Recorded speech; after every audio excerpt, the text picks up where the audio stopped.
فعل الشياطين. شفت في يوم بنت سمرة بصت لها بصة وحشة وبقرف، قلت لها انت اصلا شبه القردة.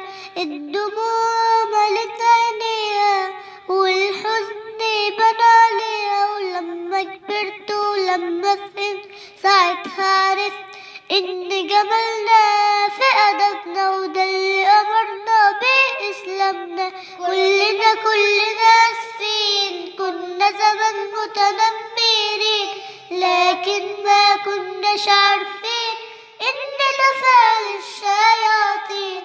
كنت بحب التريق جدا من لساني، محدش بيسلم، دايما اقول كلام بيوجع، ما برحمش تخين رفيع، بفرح لما عينيه تدمع.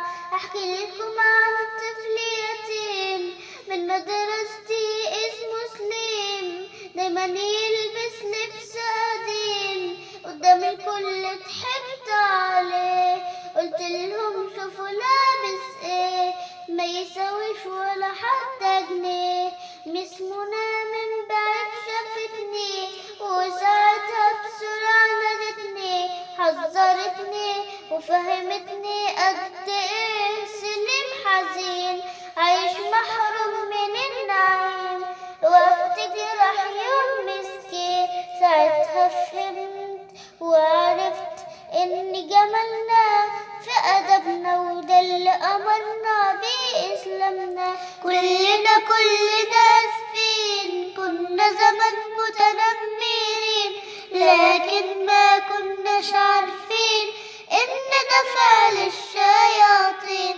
شفت بنت جديدة في النادي لكن شكلها كان مش عادي، وشها غير الوشوش وعينها من غير رموش. قلت لها ليه لابسة باروكة؟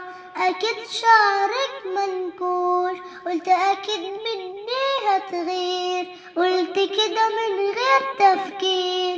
قالت زمان كان شعري طويل بني وتقيل وجميل، وكمان كان ناعم جدا أنعم من الحرير. وشفت عيب وكشفت فعرفت إن عندي مرض خطير، هو ده سبب التغيير. وقتها ما سمعتش ولا صوت، كان كل رد عليها سكوت. حسيت بجد إني بموت وحزنت وعرفت